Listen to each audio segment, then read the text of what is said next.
Shalom, shalom, bien-aimés dans le Seigneur Jésus-Christ. Par la grâce de Dieu, nous venons encore ce dimanche vous parler de la part du Seigneur. Nous sommes dans une période cruciale, une période qui nous interpelle. Voilà pourquoi nous devons donner le message qu'il faut au temps qu'il faut. Alors c'est pourquoi, par la grâce de Dieu, ce matin, je veux partager avec vous un message qui s'intitule « Les 4 caractéristiques de l'Église des temps de la fin ». Les 4 caractéristiques de l'Église des temps de la fin. Et nous allons parcourir la Bible par-ci par-là, mais nous allons d'abord prendre un verset, un passage biblique qui va nous aider. Nous allons lire dans 1 Roi chapitre 3, à partir du verset 16. Du verset 16 au verset 21. Il est dit ceci. Au verset 16, il dit ceci.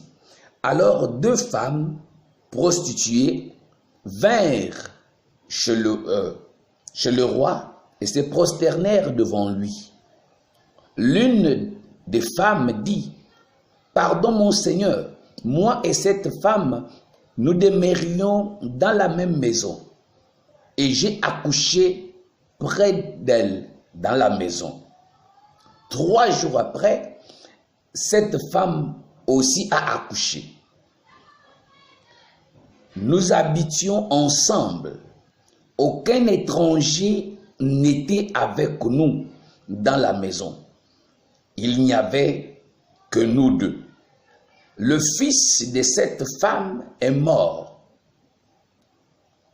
pendant la nuit parce qu'elle s'était couchée sur lui. Elle s'est levée au milieu de la nuit. Elle a pris mon fils à mes côtés tandis que ta servante dormait et elle l'a couché dans son sein. Et son fils qui était mort, elle l'a couché dans mon sein. Le matin, je me suis levé pour allaiter mon fils et voici, il était mort. Je l'ai regardé attentivement le matin et voici, ce n'était pas mon fils que j'avais enfanté. Que l'Éternel bénisse sa parole. Bien-aimés, je veux parler des 4 caractéristiques de l'Église des temps de la fin. Je parle des temps de la fin parce que nous sommes dans le temps de la fin. Je parle du temps de la fin parce que ça nous concerne. Nous ne pouvons parler que de ce qui nous concerne. Bien-aimés, nous sommes l'Église des derniers temps. Parce que Jésus a dit, il a dit jusqu'à ce que le temps des nations. Nous sommes dans les temps des nations. Lorsqu'on parle de la fin des temps, ce n'est pas la fin du monde, mais c'est la fin des temps des nations, la fin du temps des règnes des nations. Le temps des nations, c'est le temps où Israël est foulé aux pieds. Israël, le peuple élu de Dieu, est massacré, est dominé par les nations. Et nous sommes de cette période. Nous sommes de cette église, l'église de cette période. Bien-aimés, quand je parle de l'église, je ne vois pas d'abord les 4 murs, je vois d'abord le chrétien. Alors, qu'est-ce qui se passe? Ici, on nous parle de 2 femmes. Les 2 femmes qui vivaient ensemble et qui ont accouché leurs enfants. Mais il y a une chose. Le matin, l'une est en train... Donc, elles sont venues devant le roi pour plaider, pour déposer la plainte. Mais l'une dit ceci, que mon enfant, moi j'ai accouché mon enfant. Mais lorsque je dormais, mon enfant a été changé. Parce que la copine qui était avec moi aussi avec son bébé, avait tué son bébé elle-même pendant son sommeil. Parce qu'elle s'était couchée sur son enfant. Alors bien aimé, nous devons regarder. Pendant que je méditais cette histoire, le Saint-Esprit va me dire que voilà l'état de l'église de ces temps. L'église de ces moments. C'est l'église là. C'est l'église qui est représentée par ces femmes. Oh bien-aimés, ces deux femmes représentent l'église. Il y a une chose, je vais vous dire, quand je parle des caractéristiques de cette église, et cette église, l'église des temps de la fin, elle est caractérisée par 4 choses.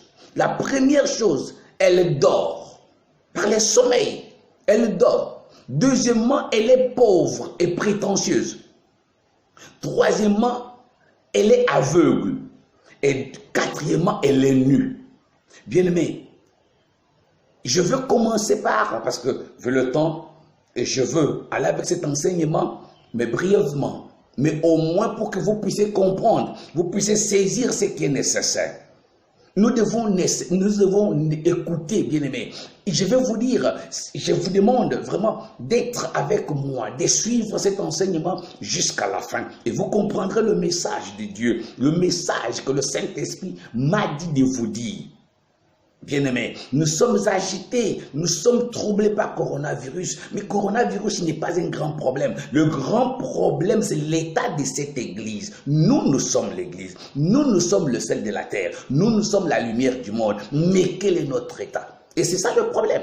Mais les chrétiens sont toujours en train de s'agiter à cause du coronavirus, mais ils ne prennent pas d'abord conscience de leur temps, de leur état même. Alors, bien-aimés, le premier point que je vais traiter, c'est le sommeil. Parce qu'on me dit que cette église dort. Cette église dort. La preuve que cette église dort comme cette femme-là. Ou c'est comme ces femmes qui dormaient. La preuve que ça dort. C'est-à-dire que la Bible dit. Dans Romains, je vois l'apôtre Paul qui parle. Qui dit que non, il dit, réveille-toi, toi qui dors, dans Éphésiens 5.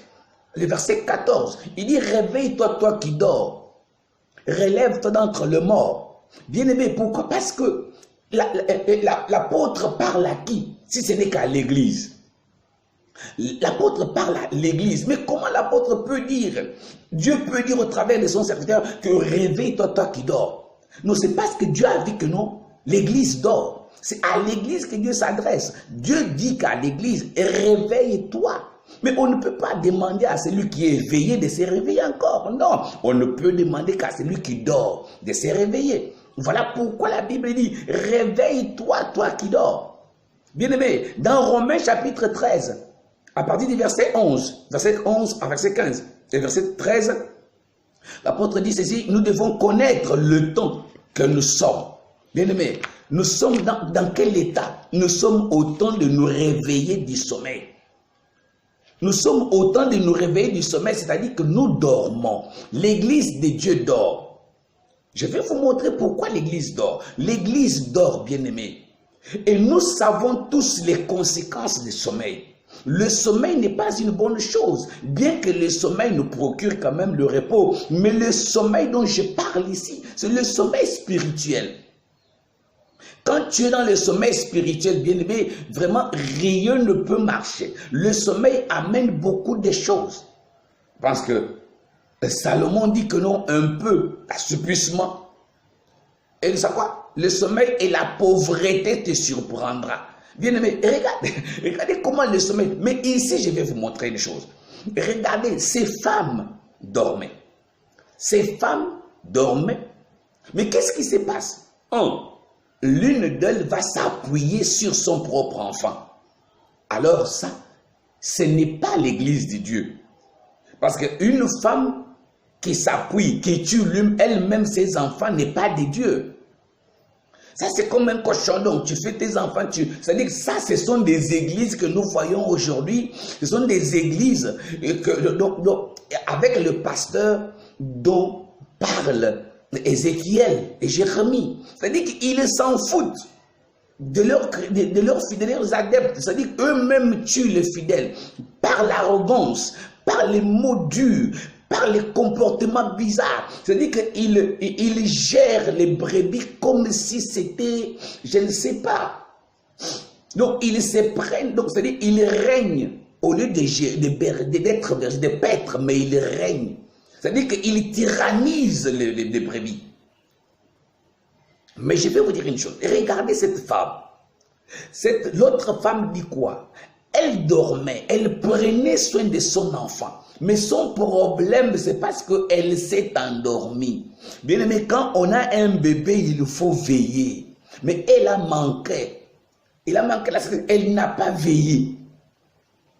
Elle a fait confiance à celle qui était à côté d'elle, mais elle ne savait pas que c'était son ennemi, ce n'était pas sa copine. Bien aimé. Et lorsque celle-là a tué son enfant, elle va maintenant envier l'enfant de l'autre. Elle veut s'accaparer de l'enfant de l'autre. Et celle-ci dit quoi? Que pendant que ta servante dormait, elle a pu échanger mon enfant. Bien aimé, pendant que l'église dort, le diable est en train d'embrouiller l'église. L'église dort. Je vous dis bien, l'église dort. Même si on s'appelle les églises éveillées, nous ne sommes pas éveillés parce que ce qui se passe dans nos églises ne prouve pas que nous sommes éveillés. Mais ça prouve que nous dormons et nous avons besoin d'un réveil. Nous avons besoin d'un réveil. Et lorsque le réveil arrive, le réveil amène la réforme. Et nous devons réformer les choses. Voilà pourquoi la Bible dit réveillez-vous. Une église qui dort, c'est une église morte. Parce que la Bible dit que celui qui dort, il est comme celui qui est mort. Bien aimé. Donc quand j'ai regardé dans les dictionnaires, la définition du sommeil, on me dit ceci. Permettez-moi lire. On me dit ceci, que le sommeil, c'est un état d'inconscience. C'est-à-dire que lorsque l'église est dans le sommeil, l'église devient inconsciente. C'est-à-dire que l'église ne prend plus... Donc l'église est inconsciente, l'église vit comme... Je ne sais pas comment est-ce que je peux déterminer cette église. Elle est inconsciente. C'est-à-dire qu'elle pose des actes bizarres qu'elle-même ne se rend pas compte. On dit que c'est un état d'inactivité. C'est-à-dire qu'on cesse le sommeil. Dans le sommeil, la personne arrête les activités. La personne arrête les activités. C'est-à-dire que regardez dans nos églises aujourd'hui, comparez l'église de ces moments avec l'église primitive. La première église, vous trouverez qu'il n'y a plus les œuvres qui étaient dans les églises là. Pourquoi? Parce que nous avons cessé de faire ce que ces gens-là faisaient. Il y a l'inactivité. Il y a l'insensibilité. Les gens sont devenus insensibles aux besoins de Dieu. Les gens, les pasteurs comme les fidèles, tout le monde s'en fout. Bien aimé, on parle. Nous parlons du coronavirus, mais nous ne voyons pas ce que nous sommes en train de subir. Bien aimé, on dit ici que la mort, le sommeil, dans un sens figuré, c'est la mort. Tu vois, c'est pourquoi l'apôtre Paul dit que non, réveille-toi, toi qui dors, relève-toi d'entre les morts. Parce que celui qui dort, il est comme mort. Il ne sait rien. On peut lui faire beaucoup de choses. On dit que le sommeil, c'est l'état aussi d'inertie. Or, quand je parle d'inertie, je vois l'inertie, on me dit, c'est l'absence de réaction. Résistance passive d'une personne qui consiste principalement à ne pas obéir, à ne pas exécuter ce qui est commandé. Voilà le problème de l'église. L'église lit la parole. L'église a la parole, mais l'église ne veut pas pratiquer la parole. C'est l'inertie. C'est l'inertie. L'église ne veut pas pratiquer la parole. Mais où va l'église? Où va l'église, bien-aimée? La mort spirituelle. La mort spirituelle. Et la mort spirituelle, je vais vous dire que la mort, c'est une stratégie du diable pour détruire l'église. Parce que le diable, pour neutraliser, pour dépouiller quelqu'un, pour te détruire, il va d'abord te faire dormir. Bien-aimé, regardez ce qui se passe. Cette femme a profité du sommeil. Il a attendu qu'il puisse dormir. Nous savons tous ce qui s'est passé avec Samson et Delilah. Bien-aimé, c'est une stratégie du diable. Samson était fort. Samson est l'image d'une église forte, d'une église puissante, une église qu'on ne pouvait pas terrasser par l'ennemi, une église qui résistait devant ses ennemis. Bien-aimé, à cause de la force, à cause de la puissance qu'il avait. Mais qu'est-ce qui se passe? Le diable, jaloux de ce que Samson avait, de ce que l'église a. Le diable va tout faire. C'est pourquoi j'ai toujours dit, ce ne sont pas tous ceux qui viennent à l'église, ou tous ceux qui tiennent des grosses Bibles, ou tous ceux qui ont des grosses toches, qui disent que nous sommes des dieux qui sont des dieux. Non, il y a des loups parmi nous, le loup déguisé. Comme Delilah, elle s'est déguisée, elle s'est fait une femme gentille. Elle a misé sur sa beauté. Bien-aimé, et Samson s'est laissé séduire. Regardez comment elle va venir. Elle va utiliser. La Bible dit ceci, qu'elle a utilisé. Elle a pris Samson, elle a mis la tête sur ses cuisses. Elle a commencé à caresser le cheveu avec des paroles douces. Oh chéri, mon bébé, mon bijou, mon poupougnon, mon chocolat, hein, ma carotte, tout ce que vous pouvez dire là. Et dis-moi, oh, dis-moi non, dis-moi où se cache, hein, où se cache, quel est le secret de ta force? Oh bien-aimé, elle voulait connaître le secret. Le secret, l'intimité de Samson avec Dieu. Et c'est comme ça que Samson, la Bible dit que Samson s'est endormi. Lorsque Samson s'est endormi. Donc, et là, parce que lorsque Samson lui a dit que non, ce sont mes maîtresses, qu'est-ce qu'elle a fait? Elle la cherche. Elle ne pouvait pas couper les cheveux de Samson si Samson était éveillé. Il fallait le faire dormir. Voilà comment elle va faire dormir Samson. Lorsque Samson dort, elle va profiter, elle va couper les cheveux. Et lorsqu'elle a coupé les cheveux, et Samson était dépouillé de sa force. Oh bien-aimé, regarde les conséquences du sommeil. Regardez les conséquences du sommeil. Il a perdu sa force. Aujourd'hui, l'Église a perdu la force. L'Église est en train de faire des alliances par-ci, par-là, parce qu'elle cherche à avoir la force, mais elle ne pourra pas. La force est partie, pourquoi? Parce qu'elle est dépouillée. Elle est dépouillée de la chose importante, de ce qui la rendait forte. Bien-aimé, quelles que soient les alliances qu'on peut faire, on peut se relier avec les grandes églises des États-Unis. On cherche ceci, on va chercher l'appui même des politiciens. Pour qu'on puisse peut-être faire. Non, on ne sera pas fort. La force ne vient pas des politiciens. La force ne vient pas peut-être des relations qu'on peut avoir. La force vient du secret, de l'alliance qu'on a brisée avec Dieu. Bien-aimé, l'Église a brisé l'alliance comme Samson. Et cette femme, regardez les conséquences du sommeil. Cette femme a perdu son enfant. L'enfant, c'est un don que Dieu t'a donné.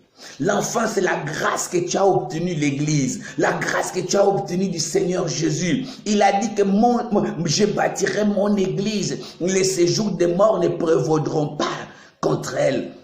Parce qu'il avait doté l'Église d'une capacité. C'est cette capacité qui suscite la jalousie dans le cœur du diable contre l'Église. Et elle a perdu et on lui a donné, on lui a échangé. Voilà ce qui se passe aujourd'hui, bien-aimés. L'Église, on a échangé. L'état de l'Église n'est pas l'Église de Jésus-Christ. Nous devons nous réveiller. Nous devons nous réveiller. Mais cette femme dit quelque chose de bon. Elle dit que, oh mon Seigneur, lorsque je me suis réveillé le matin. Oh, j'aime la Bible. J'aime le Seigneur. Jésus dit, Dieu dit ça. Il dit, vers le soir, la lumière apparaîtra. Mais l'apôtre Paul dit ceci, dans Romains chapitre 13. Il dit, la nuit est avancée. Bientôt le jour va se réveiller. Le jour arrive. Les jours arrivent, bien-aimés. Lis dans Romains chapitre 13, versets 11 à 13. Tu vas comprendre. Les jours arrivent. Le matin arrive. Le matin, c'est la lumière de Jésus-Christ. Parce qu'il a dit que la lumière fut et la lumière fut. Quand il dit que la lumière soit et la lumière fut, bien aimé, et la lumière apparaît. Lorsque la lumière va apparaître, le jour va s'élever, notre Seigneur va nous éclairer avec l'onction, avec sa lumière, et on verra clairement. Parce que cette femme a dit quoi? Elle dit, lorsque je me suis réveillé, alléluia, il dit, lorsque j'ai regardé, il dit, la nuit j'avais cet enfant, j'avais un bébé. La nuit, j'ai soulevé un bébé sans le savoir parce que je dormais. Mais mon Seigneur, lorsque je me suis réveillé, j'ai regardé attentivement. Et lorsque j'ai regardé attentivement, bien aimé, regarde attentivement ce qui se passe dans ta vie. Regarde attentivement ce qui se passe dans votre église. Regarde attentivement les pratiques de ton pasteur. Regarde attentivement ce qui se passe dans vos églises. Vous comprendrez que vous êtes sortis de la vision de Dieu. Vous comprendrez que vous dormez. Vous comprendrez, bien-aimé. Alléluia. Oh, bien-aimé, la Bible dit quoi? Elle dit que j'ai regardé attentivement et je me suis rendu compte que ce n'était pas mon enfant. Oh bien-aimé, il faut se réveiller. Le réveil, c'est le temps d'agir. Le réveil est toujours accompagné de réformes. Le réveil est toujours accompagné de bouleversements. Le réveil, c'est une révolution. Bien-aimé, elle a dit que non. Lorsqu'elle a compris que ce n'était pas son enfant, elle a dit jamais de la vie je peux accepter un cadavre. Jamais de la vie je peux soulever un cadavre. Non, mon enfant est vivant. Je récupérerai mon enfant. L'église des derniers temps. L'église des dernières heures. L'église des temps du soir. L'église des temps de la fin.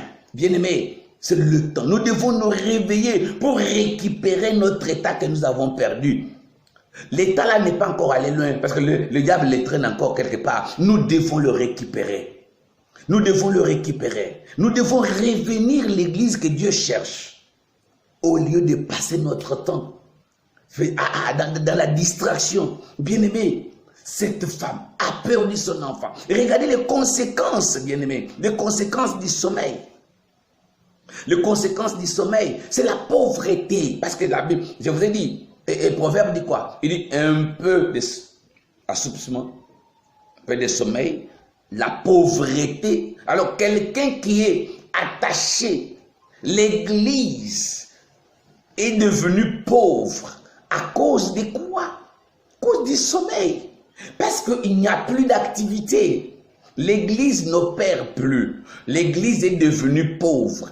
Bien-aimé, quand je parle de la pauvreté, je ne parle pas d'argent. Je vais vous montrer. Parce que je prends, prenons d'abord, pour comprendre, hein, prenons ce que je dis, ce qui se passe là, amenons ça dans l'Apocalypse chapitre 3. Apocalypse chapitre 3. Qu'est-ce que la Bible dit? À partir du verset 16. Apocalypse 3, 16. La Bible dit ceci. Ainsi parce que tu es tiède, que tu n'es ni froid ni bouillant, je te vomirai de ma bouche. Parce que tu t'es dit, je suis riche, je me suis enrichi, et je n'ai besoin de rien. Et parce que tu ne sais pas que tu es malheureux,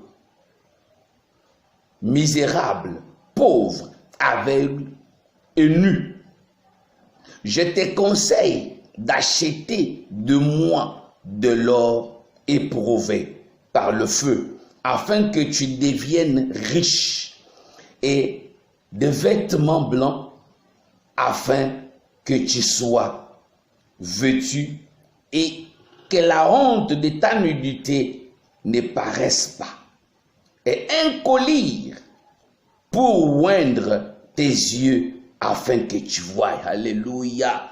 Oh, regardez, là, on parle de l'église Laodicée. Jésus est en train de parler à l'église des temps de la fin. L'église de notre heure. C'est l'église de notre ère. C'est l'église de notre temps. C'est l'église de notre période. C'est l'église de notre moment. C'est cette église. Il dit ceci. Il dit, oh, il dit ceci. Il dit ceci que non, tu es pauvre. Mais tu es pauvre. Cette église, parce qu'elle dort, elle est pauvre. Bien aimé, mais elle est pauvre prétentieux. On dit ceci.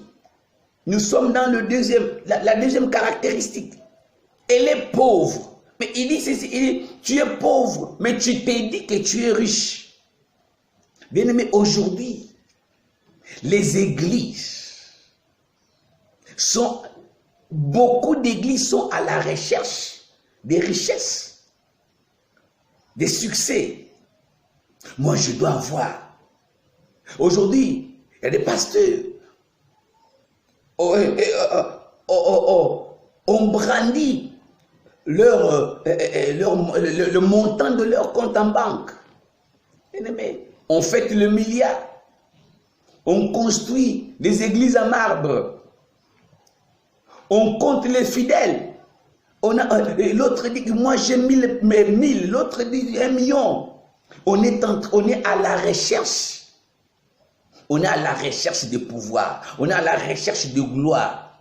On est à la recherche des richesses. Mais cette église, malgré leurs richesses, malgré les luxes, mais le Seigneur dit que non, tu es pauvre.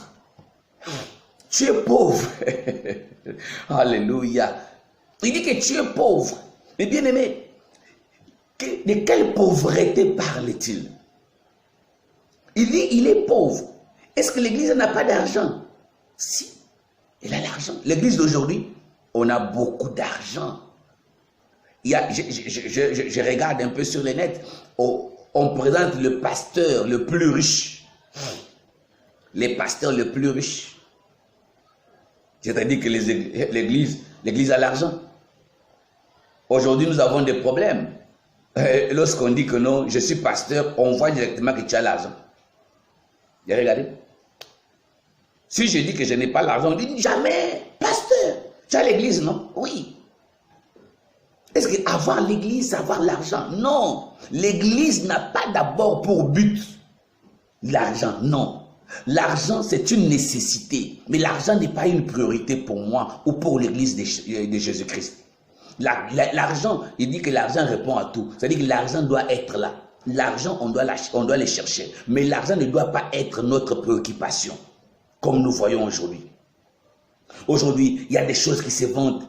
L'église est à la recherche de l'argent. L'église, aujourd'hui, regardez ce qui se passe dans les églises. La vente des eaux. Et on vend l'eau, on vend l'huile, oh l'huile de ceci, oh l'eau de ceci, oh quoi, tout ça pourquoi? Pour chercher l'argent. Mais Jésus dit que vous êtes pauvres. Frère, quels que soient les véhicules dans lesquels tu roules, non, quel que soit ta villa, quel que soit l'état de ton église, mais Jésus dit que vous êtes pauvres. Il dit, vous êtes pauvres de quoi? Pas de l'argent, pas de matériel, mais vous êtes pauvres de l'or. Il dit, je vous conseille d'acheter à moi, à lui, la vraie richesse. Il dit, venez acheter l'or éprouvé. Bien aimé, venez acheter la richesse qui ne pourrit pas. Il dit l'or c'est la divinité. Bien aimé, aujourd'hui, les églises sont pleines d'argent, plein, vraiment bénies matériellement, mais elles sont pauvres de quoi? De la divinité. Aujourd'hui, dans nos églises, la divinité de Jésus, la personne et la nature de Jésus n'est pas prêchée.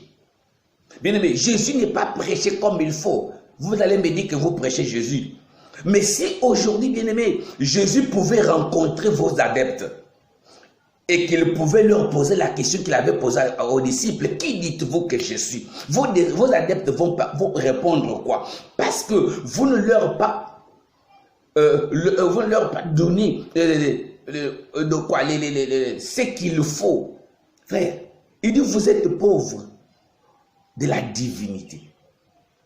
La présence de Dieu dans nos églises. La présence de Dieu. Bien aimé, nous devons annoncer. L'église a besoin de connaître Jésus. L'église a besoin de connaître Christ. L'église n'a pas besoin de connaître d'abord les stratégies pour devenir riche.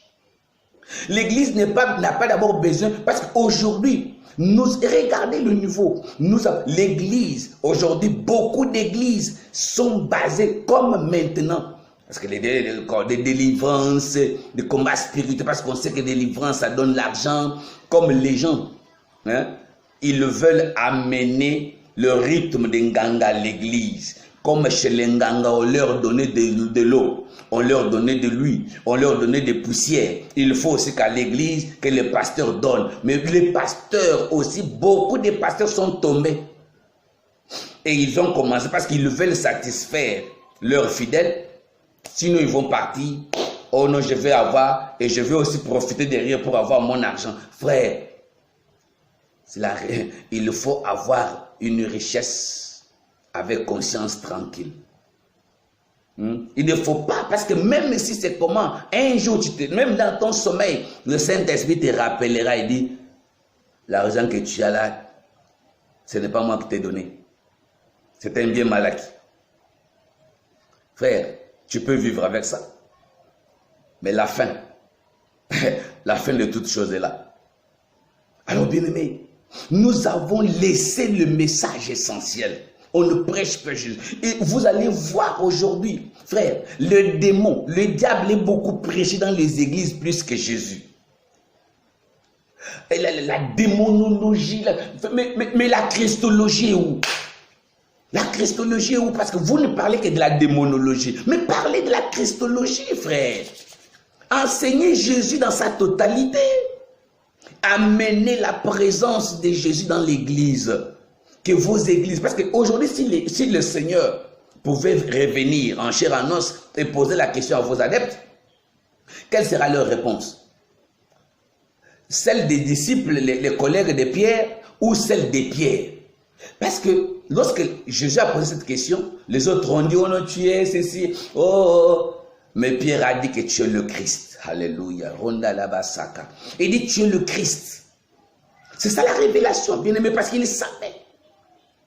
Nous avons besoin de répondre comme Pierre. Nous avons besoin, frère. Personne ne peut prétendre connaître Dieu. Personne ne peut prétendre prêcher Dieu s'il ne comprend pas l'importance de la connaissance de la personne et la nature de Jésus-Christ. Parce que Dieu, le Dieu que nous prions, il est incarné. Il s'est révélé en Jésus-Christ de Nazareth. Et l'apôtre Paul dit que non, il dit en lui, il est totalement, la totalité de la divinité. Ce n'est pas une portion de la divinité, mais la totalité. Il est notre Dieu. Et j'aime l'apôtre Jean qui dit qu'au commencement était la parole. Mais il finit, il conclut tout. Dans 1 Jean, chapitre 5, il est dit, nous savons que le Fils de Dieu est venu pour nous donner l'intelligence, connaître le véritable Dieu. Il dit, nous sommes dans le véritable Dieu au travers de son Fils. Il dit, et c'est lui le faux, j'aime le semeur. Il dit, c'est lui le Fils qui est le Dieu véritable. Mais nous n'avons pas un autre Dieu véritable si ce n'est que Jésus-Christ. Bien-aimés, nous devons enseigner. Il dit que vous êtes pauvres parce que vous avez bourré vos églises. L'église qui ne sont même pas de vous, l'église de Dieu. Vous avez bourré l'église de faux enseignements. Vous avez détourné l'église de la vérité qui est Jésus-Christ parce qu'il a dit que je suis la vérité. Et vous l'avez tourné vers les choses passagères, des bénédictions, des combats. Et aujourd'hui, nous avons le problème de coronavirus. Ce sont des prophètes qui devraient, si les prophètes étaient connectés avec Dieu, ils allaient nous dire Bien-aimé, je vois à la télé comment on publie. Les prophètes qui font non, ils peuvent te donner même le numéro, hein, la pointure de ta chaussure. Mais ce n'est pas nécessaire. Le prophète, Dieu ne t'a pas établi prophète pour me donner la pointure de ma chaussure. Non, Dieu t'a établi prophète pour me dire les événements qui doivent venir. Mais bien aimé, malheureusement, les prophètes ont dévié. Les prophètes ont dévié. Pourquoi? Parce que les prophètes dormaient. Lorsqu'ils dormaient, le diable est venu voler à grâce. Le diable est venu voler. Et aujourd'hui, le prophète est en train de soulever un cadavre. Et dans le sommeil, il est inconscient. Il est inconscient. Ils sont en train de soulever. Le prophète, arrête-toi. Regarde attentivement ce qui se passe dans ton ministère. Les docteurs sont en train d'enseigner de n'importe quoi. Mais le docteur, la parole nous a été donné, le poids de l'enseignement de l'Église. Nous sommes là pour éclairer l'Église. Le prophète annonce l'avenir. Et nous dépiéçons la parole. Parce que, bien aimé, même le temps de Moïse, l'explication de la loi était donnée aux Lévites, pas à tout le monde. Et nous avons une lourde charge d'enseigner l'Église. Mais qu'est-ce qu'on enseigne, vous le docteur? Vous enseignez quoi? La démonologie. La démonologie. Mais où est la christologie? Arrêtons d'abord. Retournons à la christologie. Enseignons la christologie. Et ce n'est pas la christologie ce n'est pas n'importe quelle christologie.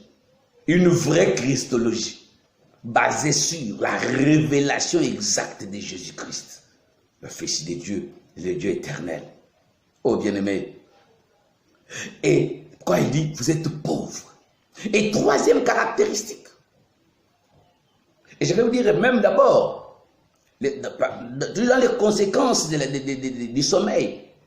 Vous savez, lorsqu'on dit, on dit quoi? On dit que Jésus a dit qu'il y a quelqu'un qui avait fait son champ. Nous connaissons tous la parabole, les livrets, les bleus. L'ivraie est venu comment? C'est quand quelqu'un dormait, on a sémé ce que Dieu n'a pas. Bien aimé, pendant que le berger dort, on nous amène, on nous envoie des délits dans les églises. On nous envoie, quand ils viennent comme ça, ils brandissent l'argent. Ils viennent. Moi, j'ai connu, quand j'étais à Kinshasa, il y a un pasteur qui est allé en prison. Pourquoi? Parce qu'il y a une veuve qui est venue à l'église. Elle a Bruno, je suis donc, elle s'est fait passer pour quelqu'un qui avait de bonnes intentions pour soutenir le ministère, alors qu'elle avait un autre plan. Bien aimé, à cause d'elle, le pasteur s'est retrouvé en prison. Alors, il y a des agents du diable, et surtout, avec la galère là, quand le pasteur voit l'argent qui arrive, tu trembles. Non. L'onction d'abord. Privilège d'abord, c'est que tu as les plus précieux. Le ministère, l'appel. Frère, l'appel. L'appel, c'est un privilège. Parce que Dieu n'a pas voulu appeler n'importe qui, il t'a appelé toi. Tu n'es pas le choix des hommes, mais tu es le choix de Dieu. Donc tu es spécial. Dieu a dit que non. Votre part, c'est moi. Frère, lorsque lui décide de te donner, frère, toi-même tu auras peut-être mal. Tu ne sauras même pas comment garder ça. Alors nous devons protéger ce que Dieu nous a donné. Nous devons nous réveiller de notre sommeil. L'Église, réveille-toi. L'Église, nous devons chasser cette pauvreté. Bien-aimé, à quoi servent toutes les richesses là? À quoi servent tous les embellissements dans les églises? À quoi servent les édifices sans la présence de Jésus? Sans la nature de Jésus? Bien-aimé. Et troisième caractéristique, cette église est aveugle. Toujours le sommeil qui amène l'aveuglement. Et ici dans l'Apocalypse, on dit, tu es aveugle. Tu ne vois pas. Un aveugle ne sait pas. Il tâtonne, il ne sait pas où il part. On le conduit n'importe comment. L'église aujourd'hui, l'église est aveugle. L'église ne voit pas.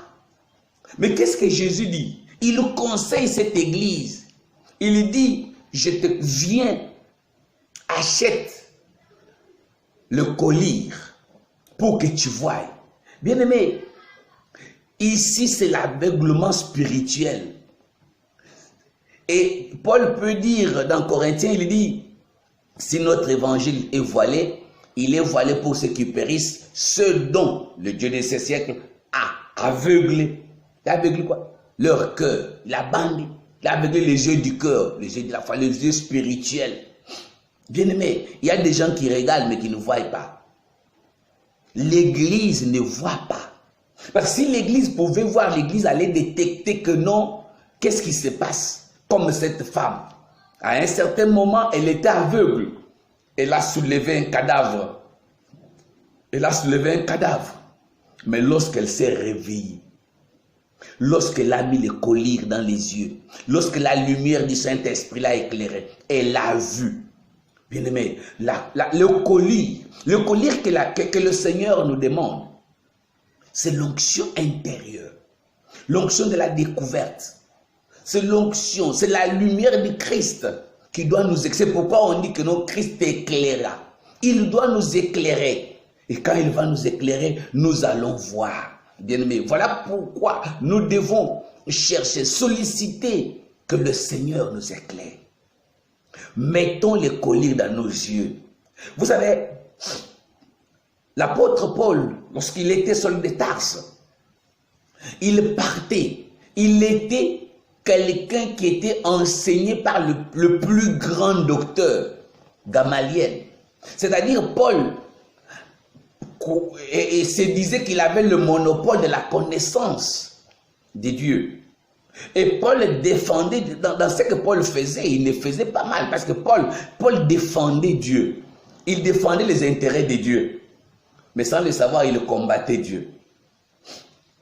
Parce que Paul maîtrisait la loi. Paul analysait tout, parce qu'après Gamaliel, on pouvait solliciter Paul, parce que Paul maîtrisait très bien la loi, comme lui-même l'a dit. Bien-aimé. Mais qu'est-ce qui se passe? Lorsque Paul rencontre Jésus-Christ, lorsque Paul fait la connexion,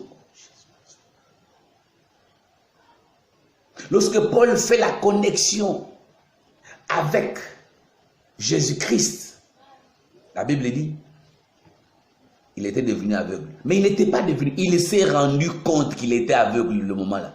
Parce qu'à la lumière du Seigneur, lorsque le Seigneur t'éclaire, tu découvres que tu es aveugle, tu découvres que tu es sale. C'est le collier dans ses yeux. Paul comprend qu'il est aveugle. Mais lorsque on y va, le Seigneur dit à Ananias, amène le collier. Dès qu'on met le collier dans ses yeux, Paul, les écailles tombent. Les écailles sont venues d'où? Les écailles, Paul marchait avec les écailles. Il pensait qu'il connaissait alors qu'il ne connaissait pas. Bien-aimé, quand tu as les écailles, tu pourras appeler l'ignorance connaissance. C'est ce qui se passe aujourd'hui. Nous appelons, nous enseignons de n'importe quoi dans les églises pensant que nous avons la connaissance. Non, bien-aimé, ce n'est pas parce que tu es parti dans une école biblique que tu peux dire que tu connais. Toutes les écoles bibliques ne nous donnent pas la connaissance. Les autres écoles bibliques nous déforment. C'est pourquoi lorsque tu veux aller dans une école biblique, il faut que tu puisses d'abord examiner quel est le fondement de leurs enseignements. Sinon, tu iras chez Gamaliel, il t'enseignera la loi et tu viendras pensant que tu connais. Alors que lorsque tu auras le collier, tu te rendras compte. C'est comme ça, je vois beaucoup de gens dire, oh, ça, oh, alléluia. Oh Seigneur, j'avais prêché ça, mais tu avais prêché ça le jour-là parce que tu n'avais pas les colliers. Il n'y avait que les écailles. Oh bien-aimé. Alors, le Seigneur nous demande de voir clair. Dis à ton Dieu, mets les colliers. C'est l'onction du Saint-Esprit. L'onction du Saint-Esprit va t'éclairer. L'onction du Saint-Esprit va t'ouvrir les yeux. Tu verras clairement. Tu verras distinctement. Comme Pierre dans la tombe de Jésus. Il avait vu distinctement. Bien-aimé, nous devons voir Jésus distinctement. C'est-à-dire, nous devons aller dans les détails. C'est pourquoi, lorsqu'il viendra, la Bible dit quoi? Nous le connaîtrons tel qu'il est. C'est-à-dire qu'il y a d'autres personnes qui le connaissent, mais pas tel qu'il est. En présence du coronavirus, l'église ne se réveille pas. Le pasteur, les bergers, c'est vous d'abord les premières personnes à se réveiller parce que vous avez les troupeaux du Seigneur entre les mains. Réveillez-vous. Les enfants de Dieu, réveillez-vous. Si ton pasteur dort, toi réveille-toi. Laisse-le dormir. Cherche là où les gens sont éveillés. Va.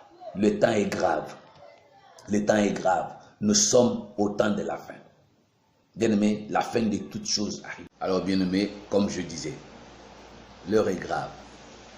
Le temps de la fin est arrivé. Sœurs, frères, les serviteurs de Dieu et les enfants de Dieu en général, repositionnez-vous. Regardez attentivement. Cherchez la connaissance de Jésus-Christ. Dans une église où il n'y a pas vraiment Jésus qui est enseigné comme il est, et Jésus n'est pas dedans. C'est-à-dire, ce sont des signes, nous sommes au temps de la fin. Il dit, on reconnaîtra l'arbre par son fruit. Et nous reconnaîtrons l'église de Jésus-Christ. C'est par le message qui est prêché. On enseigne Jésus dans sa totalité. L'église de Jésus-Christ n'est pas assise sur des pratiques. Non, l'église de Jésus est assise sur la parole de Dieu. La foi ne peut pas être fondée sur la prophétie. La foi ne peut pas être fondée sur la délivrance. La foi est fondée sur la connaissance de Jésus-Christ. Alors, bien-aimés, je suis à la fin de mon message. C'était pour exhorter l'église. Ce message est venu pour réveiller l'église qui dort. L'église dort. À cause du sommeil, l'église a été dépouillée par l'ennemi. L'église a perdu la puissance. L'église a perdu la présence de Dieu. L'église a brisé l'alliance comme Samson. Aujourd'hui, l'église n'a plus la force. De la même manière que Samson était tripoté, je peux dire ça, par les Philistins. C'est comme ça que le diable est en train de jouer avec l'église. Pourquoi? Parce que les pasteurs sont à la recherche de l'argent. Les fidèles sont à la recherche de délivrance, de succès et de mariage. Bien-aimés, ce n'est pas ça l'essentiel. L'essentiel, la Bible dit quoi? Tu connaîtras la vérité et la vérité te rendra libre. La vérité, c'est Jésus-Christ. Oh, les chrétiens, vous qui me suivez, je vous en prie, suivez cette vidéo jusqu'à la fin. Méditez. Quand vous écoutez ce message, enlevez autre chose dans la tête. Ne suivez pas avec critique. Ne cherchez pas à critiquer, non. Écoute d'abord le message que le Seigneur t'a apporté aujourd'hui et analyse. Si ce message peut t'interpeller, si ce message peut te ramener dans le droit chemin, homme de Dieu, servante de Dieu, nous sommes humains, nous pouvons aussi commettre les erreurs. Aujourd'hui, nous sommes tous agités, mais le Saint-Esprit qui est en nous, nous positionne, nous repositionne, nous donne l'équilibre. Voilà, bien-aimés, c'est par là que je vais terminer. Que le Seigneur Dieu vous bénisse, qu'il vous rende vraiment, qu'il vous donne, qu'il vous accorde ce que votre cœur désire. Et ma prière est que, Seigneur, que les écailles tombent, que les écailles qui aveuglent ton église tombent, afin que l'église arrive à voir comme il faut voir. Que l'église enlève le regard. David dit ceci, je lève mes yeux vers les montagnes, mais d'où me viendra le secours? Le secours me viendra de l'Éternel Dieu. Il y a beaucoup de montagnes, mais il y a que les montagnes ne pourront pas me donner le secours. Le vrai secours, c'est celui qui vient de l'Éternel Dieu. Alors, bien-aimés, je prie que mon Dieu puisse vous éclairer, que mon Dieu puisse vous enlever les écailles comme il avait fait avec Saul de Tarse, afin que vous puissiez voir clair, afin que vous puissiez connaître Jésus-Christ comme il est, que vous puissiez comprendre comme Jean a dit, c'est lui le Fils qui est le Dieu véritable. C'est lui la vie éternelle, c'est lui notre Dieu, c'est lui notre fondement, c'est lui qui est l'origine, le support et la fin de toutes choses. Voilà, c'est par là que je termine. Que Dieu Tout-Puissant vous bénisse. Merci.